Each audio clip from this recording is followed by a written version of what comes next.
साथियों good morning. मैं हूं आपका दोस्त, इस चैनल का host Ziaur Rahman, digital networker entrepreneur.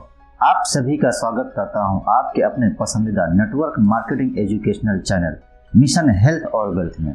Direct selling industry सबसे ज्यादा निगेटिविटी से क्यों भरा हुआ है, क्या है मुख्य कारण? तो जानना और समझना चाहते हैं तो इस वीडियो के अंत तक जरूर बने रहें। अगर आप हमारे चैनल पर नए हैं तो इस चैनल को सब्सक्राइब कर लें और बेल आइकन को दबा लें ताकि हर वीडियो की नोटिफिकेशन आपको मिलती रहे और नेटवर्क मार्केटिंग के बारे में आप सीखते रहें। आज के इस वीडियो में मैं आप सभी को बताऊंगा कि डायरेक्ट सेलिंग बिजनेस में इतनी निगेटिविटी क्यों है, डायरेक्ट सेलिंग इंडस्ट्री का फ्यूचर क्या है, इस बिजनेस की सच्चाई क्या है, लोग इस बिजनेस के बारे में बताने से क्यों डरते हैं, लोग इस बिजनेस में काम करना क्यों नहीं चाहते हैं, आखिर डायरेक्ट सेलिंग बिजनेस में इतनी निगेटिविटी क्यों है, आखिर इसका क्या वजह है। तो मैं आप सभी को समझाने के लिए यह बता दूं कि डायरेक्ट सेलिंग बिजनेस आने वाले समय का सबसे बड़ा व्यापार, सबसे बड़ा बिजनेस है। अगर आज आप दूसरी कंट्री को देखेंगे तो आपको ये समझ में आएगा कि वह कंट्री आखिर इतने डेवलप क्यों है। तो उन सारी कंट्रीज में डायरेक्ट सेलिंग बिजनेस को सबसे ज्यादा प्रायोरिटी दी जाती है, क्योंकि डायरेक्ट सेलिंग बिजनेस लोगों का बिजनेस है और जब तक इस दुनिया में लोग रहेंगे तब तक यह बिजनेस चलेगा, क्योंकि यह बिजनेस तो लोगों पर डिपेंड है। जब तक लोग नहाते रहेंगे, कपड़े पहनते रहेंगे, खाते रहेंगे, चाय पीते रहेंगे, तब तक यह डायरेक्ट सेलिंग बिजनेस चलता रहेगा। इंडिया में तो कुछ लोग डायरेक्ट सेलिंग बिजनेस को फंसने और फंसाने वाला काम बोलते हैं और कुछ लोग ये भी मानते हैं कि जिनके पास कोई भी काम नहीं है के लिए उन लोगों के लिए यह काम है। तो मैं उन लोगों की बातों से सहमत हूँ, लेकिन ये भी बता दूं कि वो लोग इस बिजनेस के बारे में ऐसा सिर्फ इसलिए बोलते हैं क्योंकि उनको अभी तक इस बिजनेस के बारे में नॉलेज ही नहीं है। इस दुनिया के अंदर कुछ ऐसे भी काम है जो लोगों को आसानी से समझ में नहीं आते हैं। इसको मैं आप सभी को एक छोटा सा उदाहरण के माध्यम से समझाना चाहूंगा। जैसे कि आप ये समझें कि आप दिन भर फेसबुक, व्हाट्सएप इतना ज्यादा यूज करते हैं, लेकिन इसके लिए आपसे एक भी रुपए नहीं लिया जाता है। तो आप ये सोचिए कि जब आपसे एक भी रुपए नहीं लिया जाता है तो आप यह सोचिए कि फेसबुक वाले की कमाई कैसे होती है, जबकि फेसबुक दुनिया का टॉप 10 बिजनेस में आता है कमाई के मामले में।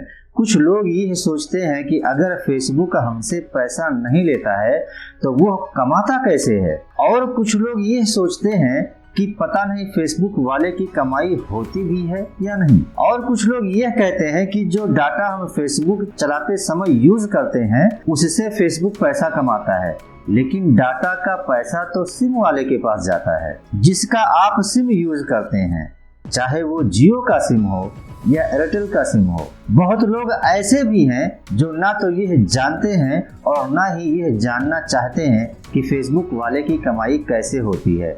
लेकिन सबसे पहले तो आपको यह जानना जरूरी है कि कोई भी इंडस्ट्री कैसे चलती है और कैसे बनती है। तो मैं आप सभी को यह बता दूं कि किसी भी इंडस्ट्री को चलने के लिए 4 फेज से गुजरना होता है। Number 1, negative phase. आज direct selling industry negative phase में है।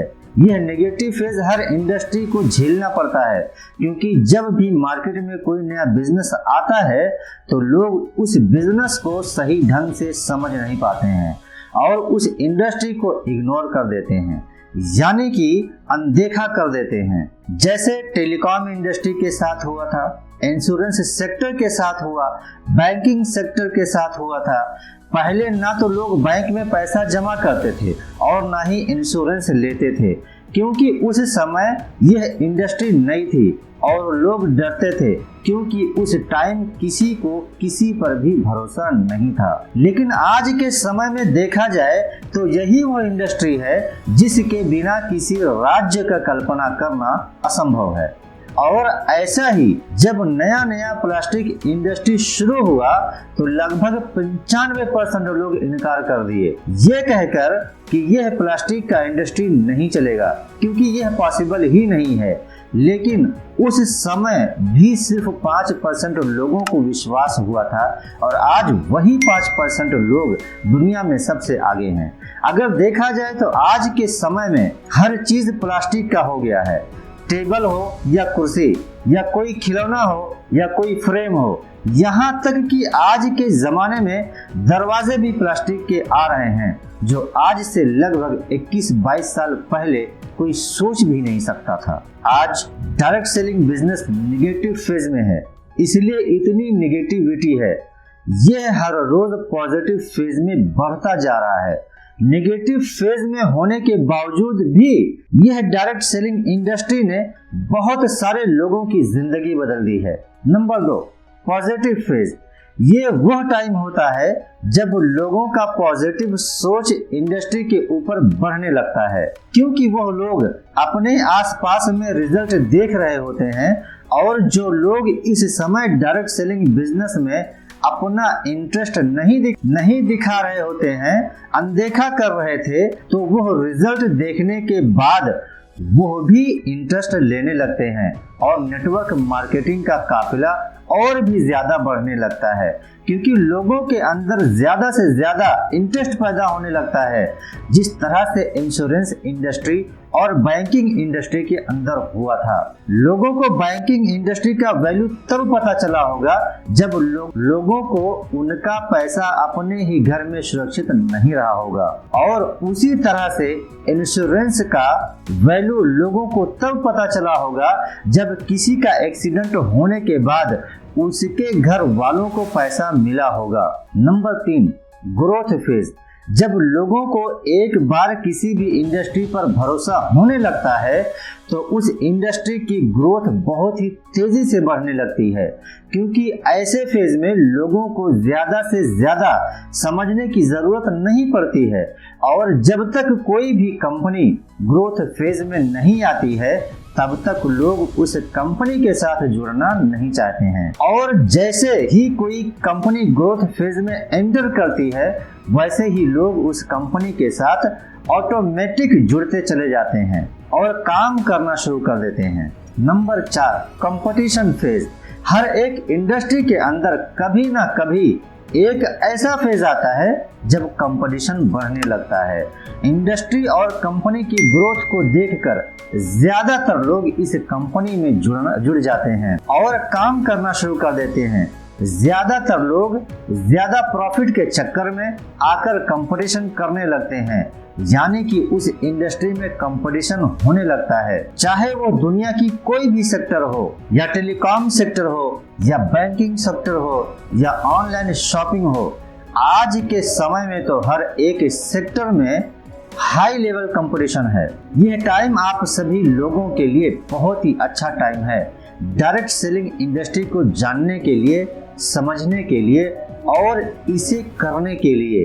आज तक के समय में जितना भी हुआ है उसको देखते हुए फिक्की ने यह डिक्लेयर किया है कि डायरेक्ट सेलिंग इंडस्ट्री 2025 में 650 अरब तक की हो जाएगी। आपको इस बात को जानना बहुत ही ज्यादा जरूरी है कि जापान, कोरिया, ऑस्ट्रेलिया, अमेरिका और सिंगापुर जैसे बहुत बड़ी बड़ी डेवलप्ड कंट्रीज ने डायरेक्ट सेलिंग बिजनेस को काफी हद तक अपना लिया है और वहां के सिटीजन बहुत ही जागरूक हैं। बदलाव के बिना तरक्की नहीं की जा सकती है, और जो लोग अपने सोच का तरीका नहीं बदल पाते हैं वो लोग अपनी जिंदगी में कुछ भी नहीं बदल पाते हैं। नोकिया, कोडेक जैसी बड़ी बड़ी कंपनियां चलाने वाले लोग भी अपने सोचने का तरीका नहीं बदल पाए, इसलिए वो अपने बहुत ही अच्छी शुरुआत के बाद भी अपने वक्त के साथ साथ इतिहास का हिस्सा भी बन गए। इन सारी बातों में से मैं आप सभी को यही समझाना चाह रहा हूँ कि बदलाव ही प्रकृति का नियम है। इस दुनिया में हर एक चीज का बदलना तय है। यदि आप सभी को आज का हमारा ये वीडियो पसंद आया हो तो कृपया करके आप सभी हमारे इस वीडियो को अपने टीम के हर एक मेंबर के साथ जरूर शेयर करें, ताकि वो सभी लोग भी इसके बारे में समझ सकें और दूसरों को समझा सकें। धन्यवाद साथी।